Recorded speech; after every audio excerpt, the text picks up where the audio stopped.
Holy cow, what just happened on NXT needs to be talked about immediately. And honestly, I don't know whether to start at the main event or the opener. I literally cannot tell. We're going to start at the opener, but just know whenever we get to the main event, we have thoughts, fellas. So, first things first, I guess we'll just hop right into the opener. Make sure to like, subscribe. We do daily wrestling content where we review shows like this, how we're doing right now, and we do so much more on this page that you will not want to miss. So make sure to hit that subscribe button. But let's take a look at the opener. We had Izzy Dame defending her Women's North American Championship against Lola Vice and Thea Hill. Thea Hill obviously being the former North American champion, so her obviously wanting her title back. Did any of us think that Izzy was losing the title? Yes. I'm not going to lie. I definitely did. I definitely thought that we might have seen Lola Vice beat Izzy Dame, but obviously there's still some friction there. I definitely didn't expect Kalani Jordan to attack her because I thought that her and JC had heat, but I guess not. I guess Kalani's back after going after Lola, so that's going to be interesting. But Izzy Dame retains, and I kind of like this. Know what I mean? If we look at Izzy Dame's gear tonight, we can clearly see that this is a gimmicked gear, a remake of a gear that Tiffany Stratton, that Tatum Paxley made at Halloween Havoc. So her arch nemesis, she ends up. Wait, hold on. Actually, I did not notice this, but if I'm not wrong, did they not team with these same outfits against Alexa Bliss and Charlotte Flair? I could be wrong, but I think so. I think I remember watching that match and seeing these outfits on Izzy Dame and Tatum, but I could be completely wrong, and it could have just been Tatum. But I know Tatum wore it at Halloween Havoc, so this match right here I thought was really fun. You know what I think that Izzy Dame is going to be such a great champion, and honestly, I like Izzy Dame a lot. I'm not gonna lie. At first, I was bashing her just because I didn't really like how the in-ring style was. But, I mean, the in-ring matches haven't really progressed. But her storytelling and how she's winning is really making me like the storyline even more. So, I just really wish we would have had a Tatum Paxley interference. But I also get why we didn't, because Tatum's trying to stay in the shadows and have that kind of storyline, which I do like as well. But for the most part, such a cool match here. I love that Izzy Dame retained. And I think, how long do we think she's going to hold that title for? Are we thinking a cool, honestly, I would say probably until March. By WrestleMania, the title will be either on Tatum Paxley or Lola Vice or Kalani Jordan. One of them. I think we'll probably get like Jada Parker or something coming after that as well. So the title's going to be on somebody new by WrestleMania for sure. That's just how NXT championships are, which, I have a problem with that, and I also don't. I think that NXT, we should be treating that like the main roster whenever it comes to people holding the titles. I think that, if people are tuning into NXT and seeing the same champion week in and week out for a year, that wouldn't be good, obviously. But, I think we should hold them more than, 3 weeks. We just saw Blake Monroe lose the North American Championship after, not even 2 weeks of holding it. So I think that we definitely need to expand the title reigns in NXT. But for the most part, I love how it's always fluctuating. Every match feels like there might be a new champion. And it just made this match right here in the opener so much more scary to see. Just because, we might see a new champion, and that just describes a whole different thing of what we could see for the future of the women's division if it did happen. So this was a very good opener. Loved it. Then we had Tony D'Angelo coming out there after weeks of being in the shadows and not expressing himself. The only time we've really seen him talk was in Ava's office. Now Ava is released, and to start the show, actually, we saw Shawn Michaels make Robert Stone the new interim general manager. Holy cow! Interim general manager of NXT. For some reason, I'm tongue twisted tonight, and I think it's because we were doing the reaction, and we were just talking about random stuff during the reaction, so it's hard for me to get back on track. But Tony D'Angelo comes out there, and he expresses that he will be going after Dark State. Now, is that a good decision? Did WWE make the right choice by having him go after Dark State? I don't think so. If y'all do go on my Instagram, you'll see that I post the updates to everything that happens on every wrestling show. And I just don't agree with what they did here. I'm not going to lie. I think that Tony D'Angelo, obviously with no tag team partners, no faction anymore like he used to. But, will he just run through the Dark State? Maybe. If he just beats Dark State straight up, that would be another issue because Dark State's the current tag team champion. So do you have one guy run through the whole entire faction, or do you have somebody help Tony? Either way, I think they've just pinned themselves against the corner, and they're going to have to figure out how to get out of it, or else there's going to be some serious storyline building that we need to think over again, because there's no reason why Tony D'Angelo should be beating a whole faction. So if he escapes and beats every one of these people in the faction, that would not be too fun. But one day I am looking forward to whenever we get to see Stax and Tony D'Angelo reunite like backstage, because their characters have changed so much. Tony D'Angelo's now this quiet guy that just strikes, and Stax is with Ariana Grace, and he's holding a championship. And he's holding a championship for a different company, so it's just so cool to see. But yeah, this right here I thought was good. Tony had a good promo, but at the same time, I just don't like where WWE is taking it. I don't think they should be doing this, and I just think it isn't the right step for Tony D'Angelo. We then will see Elio LaFleur take on Charlie Dempsey in a speed tournament match to see who will go on to go to the semifinals before going to face Jasper Troy for the Speed Championship. And honestly, after Elio defeated Charlie Dempsey, I think that he will go all the way. Obviously, he lost in his debut match last week, or a week before last, against Ethan Page, but the WWE kind of set him up for failure there because you're facing one of the greatest NXT superstars right now, so you're gonna lose there. That's just a match you're going to lose.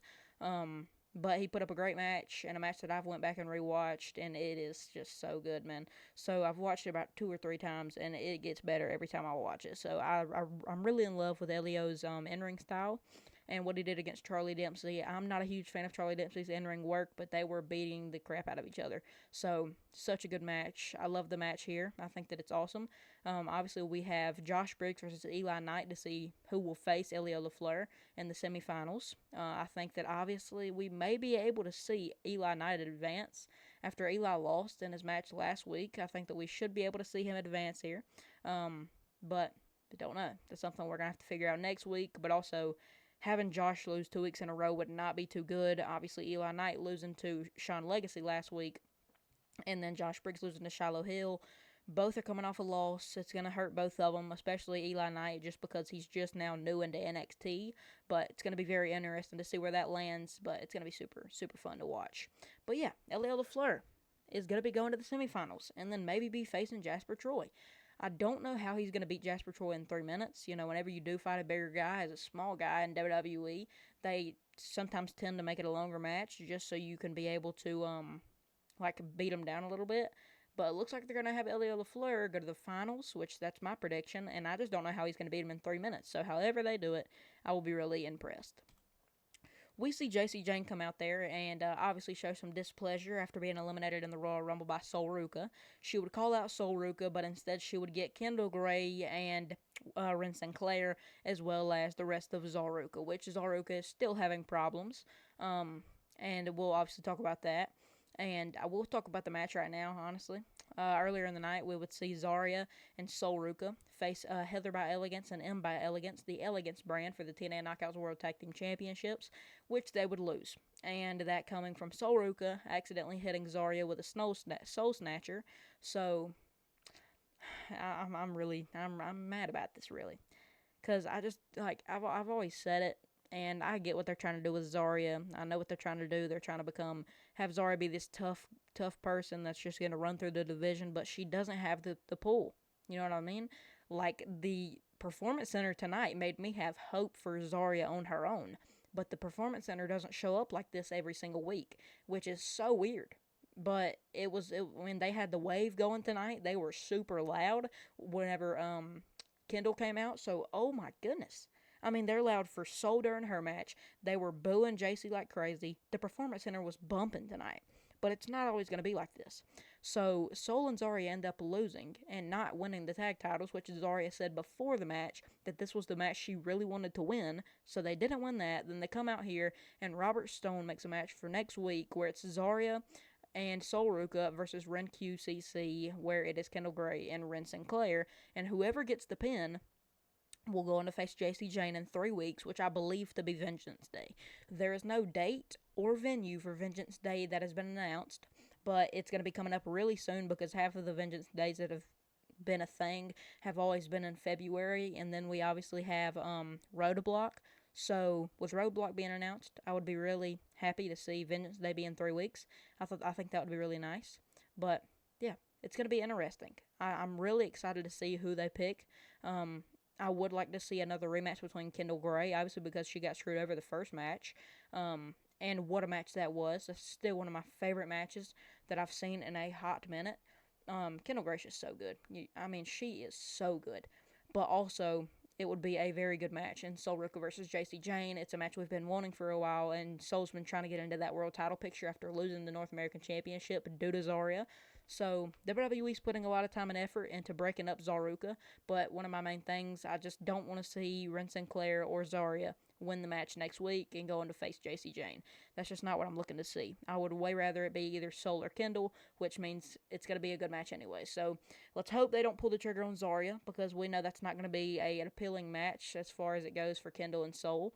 So, we could wish for a better match in there, but besides that, I'm super excited for next week to see who WWE pulls the trigger on. And in the main event, we would see a assortment of people in a NXT Championship ladder match to see who will win the vacant NXT Championship, and I found it very cool. You know what I mean? At the end, we would see Ricky Saints and Keanu Carver on the ladders, which before that, for some reason and somehow, Keanu Carver got up after the entire match. Everyone in the match stacked the ladders on top of Keanu Carver to stop him from getting up and stopping him from wreaking havoc. But he ends up throwing every single one of those ladders off of him. He throws like 8 ladders off of him and absolutely wrecks Jackson Drake, absolutely wrecks Shawn Legacy. So everybody got destroyed.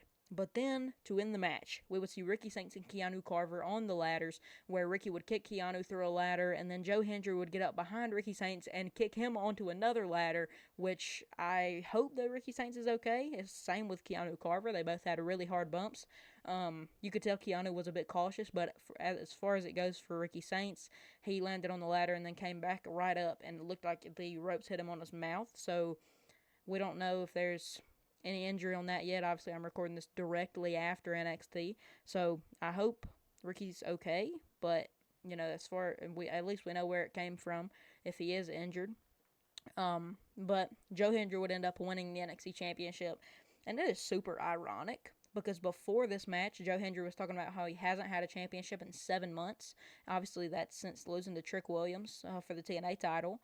So, man, it's just I don't know why or how WWE figured out how to pull the trigger on Joe Hendry. And I talked about this during the show, how I just didn't know if having Joe Hendry come to WWE was the right move because of how they treated him in NXT so far.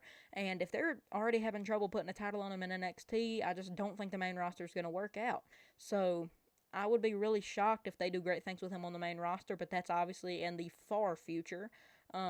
Because if they're just now putting a championship on him, but it's also the top dollar championship. It's the first championship he's won in WWE, so for it to be the top dollar one in NXT, that's kind of crazy. I was definitely expecting Ricky Saints, but they definitely threw us for a curveball here. Maybe not some, but for me, I definitely thought this was a curveball.